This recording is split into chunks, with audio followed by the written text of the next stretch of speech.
사도신경으로 우리의 신앙을 고백하겠습니다. 전능하사 천지를 만드신 하나님 아버지를 내가 믿사오며 그 외아들 우리 주 예수 그리스도를 믿사오니 이는 성령으로 잉태하사 동정녀 마리아에게 나시고 본디오 빌라도에게 고난을 받으사 십자가에 못 박혀 죽으시고 장사한 지 사흘 만에 죽은 자 가운데서 다시 살아나시며 하늘에 오르사 전능하신 하나님 우편에 앉아 계시다가 저리로서 산자와 죽은 자를 심판하러 오시리라. 성령을 믿사오며 거룩한 공예와 성도가 서로 교통하는 것과 죄를 사하여 주시는 것과 몸이 다시 사는 것과 영원히 사는 것을 믿사옵나이다. 아멘. 찬송가 312장 다 함께 찬송하시겠습니다.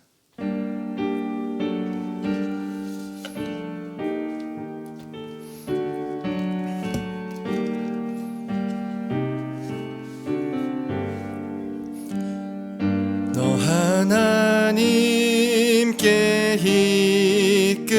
이끌리어 일평생 주만 바라면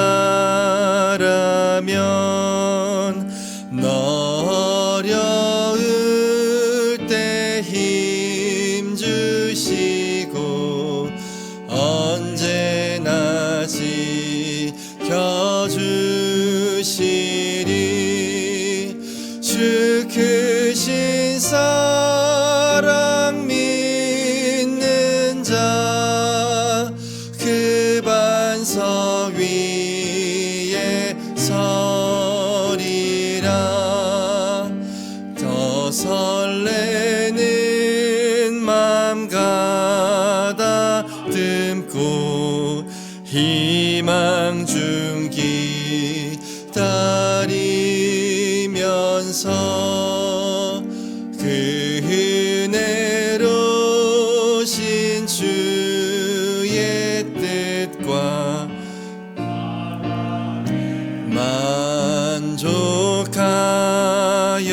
만족하여라. 우리를 불러주신 주 마음의 소원 나신다. 주 찬양하고 기도하며 내 본분 힘써 다하라. 주 약속하신 모든 은혜 내게서 이루어지리라. 참되고 의지하는 자 주께서 기억하시리. 아멘. 오늘 새벽 하나님께서 우리에게 주신 생명의 말씀은 사무엘하 15장 24절에서 29절까지 말씀입니다.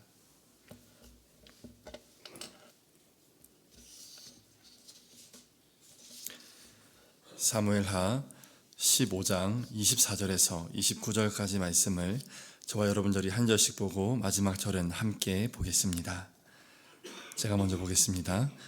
보라, 사독과 그와 함께한 모든 레위 사람도 하나님의 언약궤를 메어다가 하나님의 궤를 내려놓고 아비아달도 올라와서 모든 백성이 성에서 나오기를 기다리도다. 사독에게 이르되 보라, 하나님의 궤를 성읍으로 도로 메어가라. 만일 내가 여호와 앞에서 은혜를 입으면 도로 나를 인도하사 내게 그 궤와 그 계신대를 보이시리라. 그러나 그가 이와 같이 말씀하시기를 내가 너를 기뻐하지 아니한다 하시면 종이 여기 있사오니 선히 여기시는 대로 내게 행하시옵소서 하리라. 왕이 또 제사장 사독에게 이르되 내가 선견자가 아니냐. 너는 너희의 두 아들 곧 내 아들 아히마아스와 아비아달의 아들 요나단을 데리고 평안히 성읍으로 돌아가라. 너희에게서 내게 알리는 소식이 올 때까지 내가 광야 나루터에서 기다리리라 하니라. 사독과 아비아달이 하나님의 궤를 예루살렘으로 도로 메어다가 놓고 거기 머물러 있으니라. 아멘. 오늘 이 새벽에도 하나님의 은혜가 저와 여러분에게 함께하기를 소원합니다. 마음 아프게도 아버지를 제거하고 왕의 자리를 빼앗으려고 하는 아들이 있습니다. 바로 압살롬입니다. 아버지 다윗은 아들을 피해서 급급히 도망을 갑니다. 다윗이 누구입니까? 통일 이스라엘의 2대 왕이자 하나님의 마음에 맞는 자요, 언약궤를 예루살렘으로 옮긴 자입니다. 하지만 밧세바 사건 이후 지금까지 계속해서 하락세인 것을 보여줍니다. 그럼에도 불구하고 다윗은 하나님의 주권과 은혜만을 의지하는 것을 오늘 본문은 가르쳐 주십니다. 다윗은 위급한 상황에 자신의 후궁 몇 명만을 성에 남겨두고 자신의 온 가족을 거느리고 떠납니다. 그런데 사독 제사장과 모든 레위 사람도 하나님의 언약궤를 메고 다윗을 따르는 것이 아닙니까? 하나님의 언약궤는 무엇입니까? 바로 하나님의 임재의 상징이요, 다윗에게는 하나님께서 함께 하신다라는 것을 알려주는 성물입니다.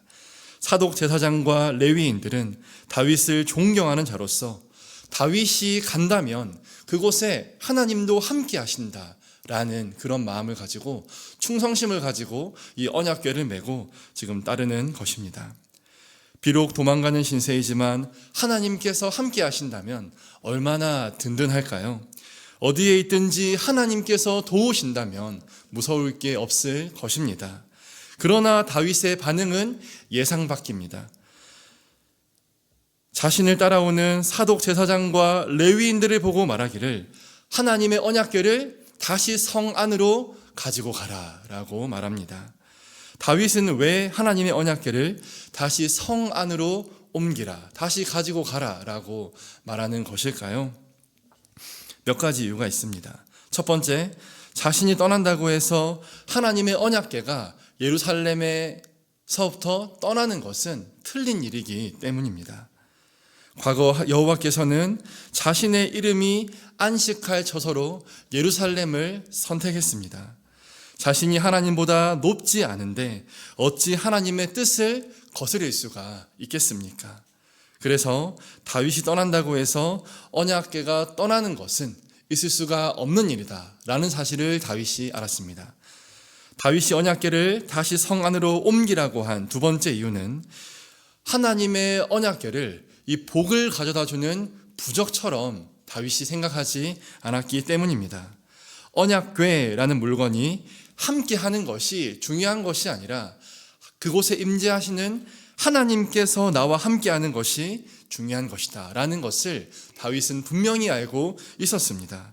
그래서 25절 중반절에 고백하기를 만일 내가 여호와 앞에서 은혜를 입으면, 다윗은 여호와께서 은혜를 주시면 자신이 망하는 것 같지만 소망이 있고, 여호와께서 은혜를 주시지 않는다라면 성공하는 것 같지만 결국은 망하게 된다라는 것을 분명히 알고 있었습니다. 다시 말해 다윗은 하나님의 주권과 은혜만을 간절하게 의지했던 것입니다. 그래서 만일 내가 여호와 앞에 은혜를 입으면 도로 나를 인도하사 자신이 도로 이 예루살렘 성으로 돌아올 수 있게 된다라고 고백하고 있습니다. 사랑하는 성도 여러분, 오늘 다윗의 상황과 고백은요, 우리에게 용기를 줍니다. 어떠한 용기를 줍니까?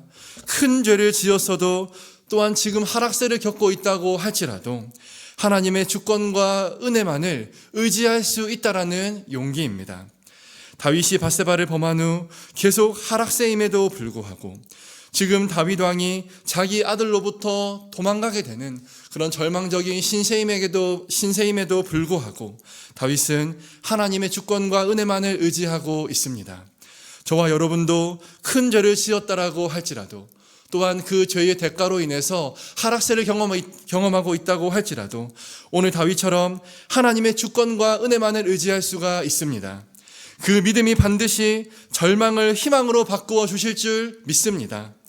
왜냐하면 여호와는 살아계신 하나님이시고 여호와는 상한 자를 치유할 수 있는 분이시고 여호와는 은혜의 간구를, 성도의 간구를 들으시는 분이시기 때문입니다.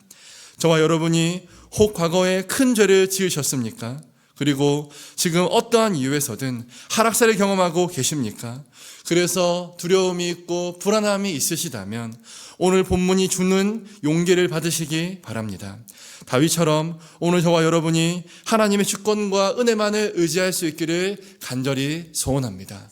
그러면 여호와께서 책임져 주실 것입니다. 우리가 이 새벽 이렇게 기도하면 좋겠습니다. 첫 번째, 나의 상황을 뒤로할 용기를 주셔서 하나님의 주권과 은혜만을 의지하게 하옵소서. 두 번째, 하나님 앞에서 지은 죄가 있다면 겸손히 회개하오니 용서하여 주옵소서. 세 번째로 새가족부를 위하여 기도하면 좋겠는데 주님께서 바라보시는 영혼을 새가족부가 같은 마음과 같은 중보로 섬기게 하옵소서. 우리 이 기도 제목 가지고 이 새벽에 다 함께 기도하겠습니다. 하나님 아버지, 나의 상황과 나의 환경을 뒤로할